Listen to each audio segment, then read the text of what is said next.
Hello beautiful people. First gear রেখে গাড়ি চালানো যায়, মাঝে মধ্যে রাস্তা একটু স্মুথ হলে সেকেন্ড গিয়ার। Good morning. তাঁবুতে আমার এটা ফার্স্ট টাইম ছিল, শীতের মধ্যে তাঁবুতে থাকার এক্সপিরিয়েন্সটা মানে কি বলবো। কালকে সারা রাত মানে এতটা খারাপ লাগতেছে, প্রায় 22 জিবির ফাইল আমি রেখে যাচ্ছি, 22 জিবি। রাস্তা, তবে এই রাস্তায় না গিয়ে যদি একটু সময় বেশি লাগে, এই রাস্তা ফুল ভালো। ভালো রাস্তায় তো সবসময় বাইক চালাই, এরকম পাহাড়ি রাস্তার ভিতর দিয়ে বাইক চালানোর মজা আলাদা। ভাই ঢাকায় যদি ব্যাক করি আবার কি দিক দিয়ে ব্যাক করতে হবে? হ্যাঁ হ্যালো, তাহলে তোরা যাক, আর কি করার। আচ্ছা তাহলে গেলাম।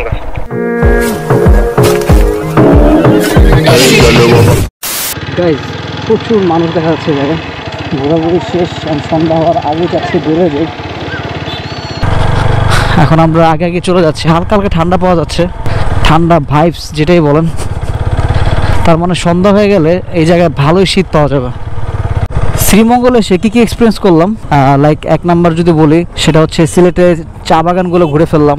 এবং চা বাগান আসলে এর আগেও দেখছি, বাট নিজের বাইক নিয়ে চা বাগানে ঘুরবো ব্যাপারটা এটা একটু মানে ভালো লাগা বিষয়টা।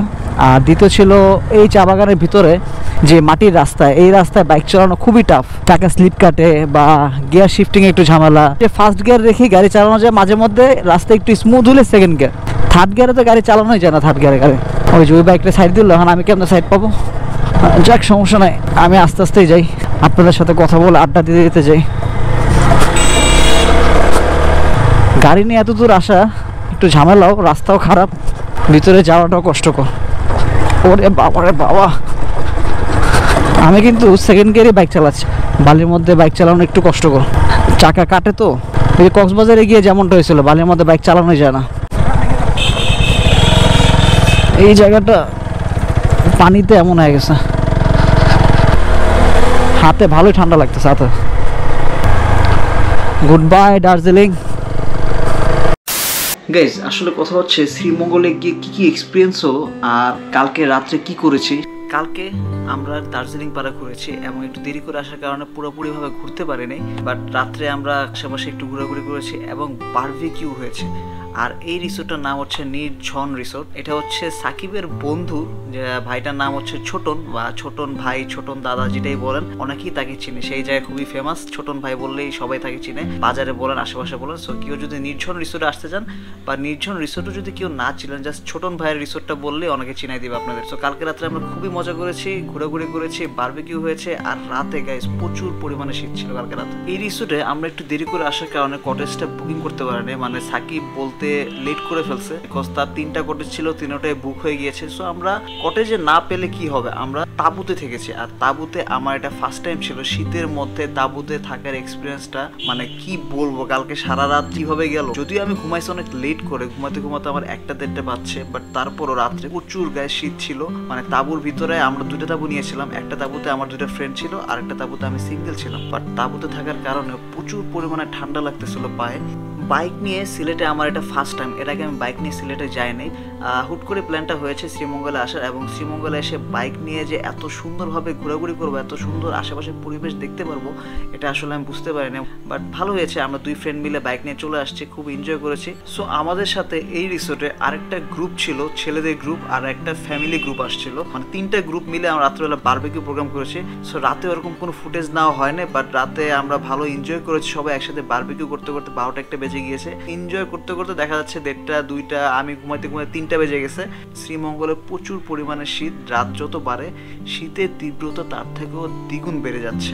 বাইক নিয়ে যেদিকে যেদিকে মুভ করা যায় সব জায়গায় চেষ্টা করবো ঘোরার, আর ওই সব জায়গায় এক্সপ্লোর করবো, আর আপনাদেরকে সবকিছু ডিটেলসে জানাবো। তো চলুন বেশি কথা বলবো না, তাঁবুতে ঘুম থেকে উঠে সকালের এক্সপিরিয়েন্সটা আপনার সাথে শেয়ার করি, চলুন।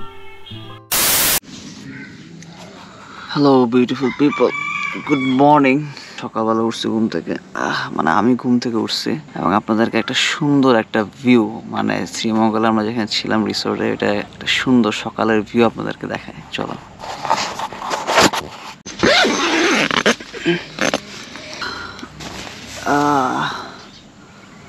মাশাআল্লাহ মাশাআল্লাহ, চারপাশ এত সুন্দর লাগতেছে, চারপাশ দেখতে।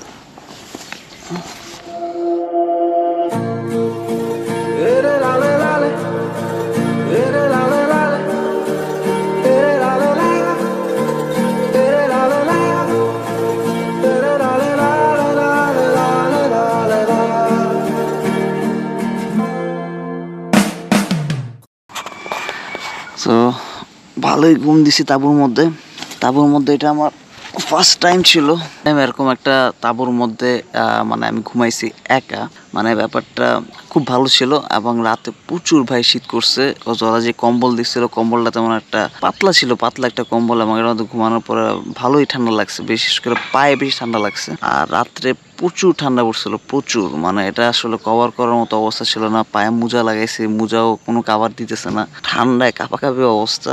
আমি মুখ না ধুয়ে আপনাদের সাথে কথা বলতেছি, চেহারার অবস্থা ভালো না। আমরা বের হয়ে আপনাদেরকে সকালবেলার সুন্দর উইন্টারের সকাল, এটা অনেক সুন্দর, এটা আমরা সবাই কম বেশি জানি। সো এই সকালবেলা আপনাদেরকে দেখাই একটু আশেপাশে, আর ভালো লাগতেছে না, একটু হাত মুখ ধুয়ে দেন আমি এই সকালের মানে ভিউটা দেখার জন্য আমি খুব এক্সাইটেড। সো আমি বাইরে যাই, তারপর আপনাদেরকে দেখাই আর কথা বলি, চলুন। কালকে রাত্রে আমরা বারবিকিউ করেছি, তো বারবিকিউ খুব মজা হয়েছে। আমাদের সাথে আরও এখানে একটা গ্রুপ ছিল, ছেলে, আর ওই পাশে একটা ফ্যামিলি আসছিল, তো সবাই মিলে একসাথে বারবিকিউটা করা হয়েছে। বারবিকিউটা খুব মজা হয়েছে, চিকেনটা খুবই মজা হয়েছে, এবং সাথে 2টা পরোটা ছিল। সো বারবিকিউ করতে করতে রাত্র 11টা 12টা বেজে গেছিলো। 12টার পরে তো ঘুম আর আসে না, বাসায় ঘুমাই 1টা 2টা 3টা বাজে যায়। তো কালকেও সেম 2টা বাজে ঘুমাইছি। রাত্রেবেলা আশেপাশে ঘোরাঘুরি করছি, ঘুরে দেন আমি ঘুমায় পড়ছি। বাট খুবই ভালো একটা মানে কি বলে এক্সপিরিয়েন্স হয়েছে এই জায়গায়, মানে শীতের মধ্যে তাঁবুতে থাকা, বারবিকিউ করা, আননোন সবার সাথে আড্ডা দেওয়া, সব মিলে এক্সপিরিয়েন্সটা অসাধারণ ছিল। তো আপনারা চাইলে এখানে আসতে পারেন, রিসোর্টটা খুবই ভালো, এরকম একটা তাঁবু সিস্টেম করা হয়েছে। এখানে তো 3টা কটেজ আপনাদেরকে দেখিয়েছি, কটেজগুলো খুবই সুন্দর। আপনারা এখানে আসার আগে অবশ্যই আমি পেজের লিঙ্কটা ডিসক্রিপশনে দিয়ে দিব, আপনারা এখান থেকে আগে বুকিং দিয়ে আসবেন, কজ এখানে অলরেডি আমি এসে দেখছি 3টা রুম বুক, তাঁবুও খালি ছিল না, তাঁবু এক্সট্রা তাঁবু ছিল বিধায় আমরা 2টা তাঁবু নিয়েছি। একটা তাঁবুতে আমার 2টা ফ্রেন্ড, আর একটাতে আমি সিঙ্গেল। এখানে আসার আগে অবশ্যই তাদেরকে বুকিং দিয়ে আসবেন, কজ এটা হলো সিজন, এই সিজনে প্রচুর মানুষ আসে, এসব জায়গায় ক্যাম্পেইন করে, রাত্রে স্টে করে, বারবিকিউ করে, তারপর দেখা যায় ফায়ার ওয়ার্কস করে, সবাই মিলে একসাথে বন্ধুরা ফ্যামিলিরা আড্ডা দেয় করবেন। বাট আমার মনে হয় 1 রাত স্টে করলে এনাফ, বা 2 দিন ম্যাক্স আপনি এখানে স্টে করলে আপনার আশেপাশে মোটামুটি শ্রীমঙ্গলে ঘোরা হয়ে যায়। তো বেশি কথা বলবো না, অনেক কথা বলে ফেলছি, চলুন আমরা এখন বাইরে যাই, বাইরে গিয়ে আপনাদেরকে আরও সুন্দর ভিউ আপনাদেরকে দেখাই, লেটস গো। তো এই হলো সকালের অবস্থা। আমি এখন আসলে এখানে এসে এবার মানে তাদের কোনো পিসির ব্যবস্থা নাই, যার কারণে আমি আমার ক্যামেরার অনেক ফাইল ট্রান্সফার করতে পারতেছি না, বিকজ আমার ক্যামেরায় স্পেসও নাই। আর হয়তো 15-16 মিনিট ভিডিও করা যাবে, বাট এটা তো হবে না। এত সুন্দর আমার ব্যাকগ্রাউন্ডে দেখেন, কত সুন্দর কালার দেখা যাইতেছে ব্যাকগ্রাউন্ডে, এই কালারটা তো মিস করা যাবে না। এটার জন্য হলেও যাচ্ছে এখন এখান থেকে একটু বের হয়ে, তারপর মেমোরিটা খালি করব, কোনো একটা লোডের দোকানে যাব। আর এই দেখেন আমি আস্তে আস্তে লেট করে ফেলছি, বাইকের উপরে কুয়াশা জমে গেছিলো, এখন রোদ পড়ছে তো কুয়াশাটা একদম কমে গেছে। দেখেন তারপরে সিট পুরো ভিজে গেছে, দেখেন কুয়াশাতে কি অবস্থা বাইকে। এই যে পানি দেখছেন, পানিতে কুয়াশায়, রোদ পড়ছে তো কুয়াশাটা একদম, মানে শীতকালে তো আমরা কোনো পানিতে যাইনি, কুয়াশার কারণে ভিজে গেছে পুরো একদম বাইকটা। এই হলো বাইকের অবস্থা। আর ওই জায়গাটার মধ্যে আমরা সবাই মিলে কালকে বারবিকিউ করেছিলাম, ওই রুমের পাশেই ঠিক বারবিকিউ স্পেস ছিল, আর ওই যে আমাদের তাঁবুটা, আর এই যে রুমের, আর এই পাশে একটা রুম, আর ওই সাইডে একটা রুম আছে। রাস্তাটাও কিন্তু খুবই সুন্দর, মানে ব্যাকগ্রাউন্ডের ভিউটা খুবই অসাধারণ, দেখতে খুবই ভালো লাগে। তো এই হলো অবস্থা, যাই বের হই, আসলে মোবাইলের স্পেসও কম, যত তাড়াতাড়ি সম্ভব আমার স্পেসটা খালি করতে হবে, চলো।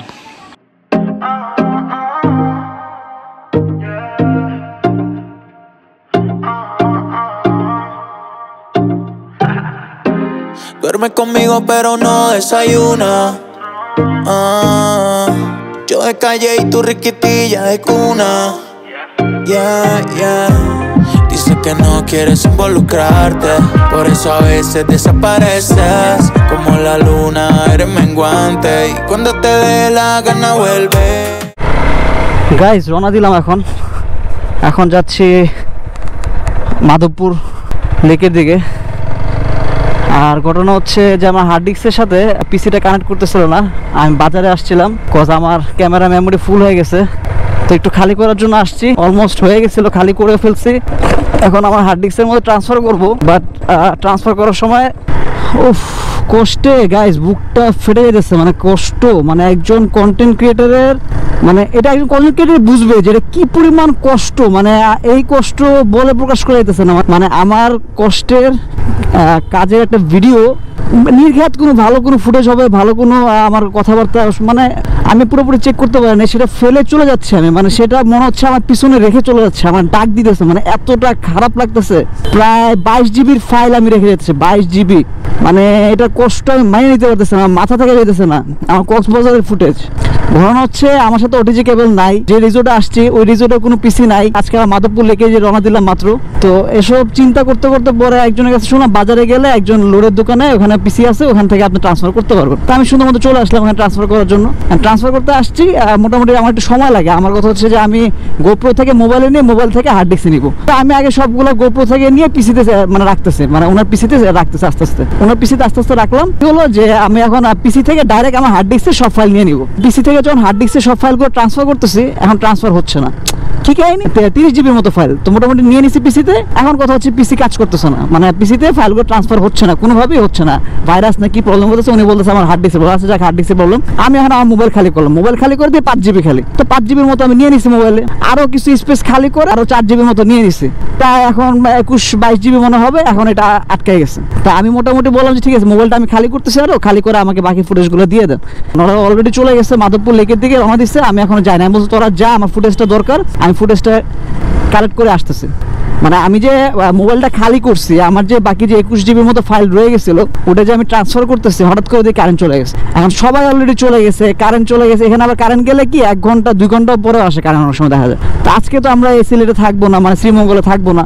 এখন তো আর কি করার, এখন মানে কোনো মতে এই কষ্টটা নিতেই পারতেছে না। কোন কোন ফুটেজ গেছে সেগুলো আমি জানি না, সেটা বাসায় গেলে আমি মিলাইতে পারবো যে কোন কোন ফুটেজ আমি মানে মানে মানে রেখে চলে আসছি। আমার কষ্টের ভিডিওগুলো মানে এতটা খারাপ লাগতেছে, মানে আমি নিতেই পারতেছি না, ইচ্ছে করতেছে আবার যাই। গ্র্যান্ড সুলতানের নিজস্ব মানে চায়ের বাগান, ওদের এরিয়ার ভিতরেই এখানে আসছিলাম অনেক আগে, 14-15 দিকে আসছিলাম। এই হলো গ্র্যান্ড সুলতানের বাম পাশ। যেটা বলতেছিলাম, আলটিমেট কারেন্টটা চলে গেছে। কারেন্টটা চলে যাওয়ার পরে মানে কি বলবো, মানে আমি দাঁড়ায় আছি, মানে আমি শক যে আমার ভাই 21 জিবির ফাইল, ভাই 21 জিবি। মানে এই যে কিছু কন্টেন্ট ক্রিয়েটরের মাঝে মধ্যে ভিডিও দেখি, তারা যখন বলে যে ভাই আমার এতগুলো ফুটেজ পানিতে ডুবে গেছে, আমার পেন ড্রাইভ পানিতে পড়ে গেছে, বা আমার দেখা যায় এতগুলো ফাইল আমি হারাই ফেলছি বা মিসিং দেখাচ্ছে, তারা যখন এই ভিডিওগুলো বানায়, যখন বলে, মানে তখন তো রিয়েলাইজ করতে পারি না যে আসলে এটা একজন কন্টেন্ট ক্রিয়েটরের কাছে কত ইম্পর্টেন্ট একটা জিনিস, একটা ফুটেজ। মানে এখন এটা আমি রিয়েলাইজ করতেছি। ভাই ভাই নূরজাহানের রাস্তাটা কোন দিকে, মাধবপুর লেকে যাওয়ার? ওই টি বাগান আছে, মানে টি বাগানের রাস্তা দিয়ে, মানে বললো যে এই রাস্তা দিয়ে আপনি মাধবপুর লেক তাড়াতাড়ি যেতে পারবেন। হ্যাঁ, মানে মাটির রাস্তা, হ্যাঁ ইটসলিংয়ের রাস্তা। তবে এই রাস্তায় না গিয়ে যদি একটু সময় বেশি লাগে, এই রাস্তা ফুল ভালো, সমস্যা নেই। মাটির রাস্তা তো, বেশি একটা তো না, উঁচা নিচা। ইটসলিংয়ের, ইটসলিং বলতে সাইকেলে এরকম করবে। ও আচ্ছা, ওটা সমস্যা না, এটা হয়ে গেল। আচ্ছা ঠিক আছে, আচ্ছা। মানে এদিকে রাস্তাটা একটু খারাপ, মাধবপুর যাইতে পারতে তাড়াতাড়ি যাওয়া যাবে, মানে যেটাই হোক তাড়াতাড়ি যাই। বাহ, জঙ্গলের মাঝখান দিয়ে মনে যাইতেছি। চিটাগাং ট্যুর মানে টেকনাফ, তেতুলা, এইসব লং ডিস্টেন্সের ট্যুরগুলো কিন্তু অনেক কষ্টের হয়। মানে এত দূরে বাইক রাইড করে যাওয়া, ভিডিও করা, কাজ করা, মানে এটা কিন্তু খুব কষ্টের একটা বিষয়। আর সেই ফুটেজগুলো যদি হারায় ফেলায়, মিসিং হয়ে যায়, তাও নিজের ভুলের কারণে, এটা কিন্তু কোনোভাবেই গাইজ মেনে নেওয়া যায় না, কোনোভাবেই। ভাই ঢাকায় যদি ব্যাক করি, আবার কি দিক দিয়ে ব্যাক করতে হবে? এদিকে ঢাকায় ব্যাক করতে হবে। মাধবপুর যাওয়ার ওই পাশে ভালো রোড আছে, আমি একটু ভিতর দিয়ে যাচ্ছি, ভিতর দিয়ে নূরজাহান রোড বললো এটা। এই রোড দিয়ে একটু রাস্তা একটু উঁচা নিচে ভাঙ্গা, বাট এটা কোনো ব্যাপার না, কত ভাঙ্গা রোড পার করলাম। বাট এটার এনভায়রনমেন্টটা কিন্তু সুন্দর, দুই পাশে গাছপালা, ভিউটা দেখছেন, জঙ্গলের মাঝখানে বাইক চালাচ্ছে। বাহ, বান্দরবান, ওরে ঢাল, এখানে তো ভালো একটা ঢাল আছে। যাক, একটু অ্যাডভেঞ্চার না করবো তাহলে কি আর হয় নাকি? তো একটু ভিতর দিয়ে যাই অ্যাডভেঞ্চার করতে করতে। ভালো রাস্তায় তো সবসময় বাইক চালাই, বাট এরকম পাহাড়ি রাস্তার ভিতর দিয়ে বাইক চালানোর মজা আলাদা। বুঝেন কি পরিমাণ কষ্ট করে এই পাহাড়ি মহিলারা, বলার বাইরে। মানে আপনার না আসলে বুঝতেই পারবেন না তারা কি পরিমাণ কষ্ট করে। বাহ, রাস্তাটা আমার কাছে ভালো লাগছে। মানে আমার সাথে যারা ছিল, যে বাইকটা ছিল, ওরা অলরেডি চলে গেছে মাধবপুর লেক, মানে আমাকে দেখি, কারণ ওরা ভালোই সারা চলে গেছে। এতক্ষণ ওয়েট করার পরে যাওয়াটা প্যারা হইতো, ওরা চলে গেছে। বাহ, এদিকে পুরাই চা বাগান, চা বাগান। মানে শ্রীমঙ্গলে আপনি 4-5 দিন থাকলে চা বাগানে খালি হাঁটবেন আর ঘুরবেন, এই পাহাড় ওই পাহাড়, আশেপাশে চিপায়। এখানকার মানুষরা কি পরিমাণ যে কষ্ট করে, মানে গাইজ আপনারা বিলিভ করবেন না, প্রচুর কষ্ট করে, প্রচুর। এই জায়গাটা একটু বেশি খারাপ ছিল। আল্লাহ। হ্যাঁ হ্যালো,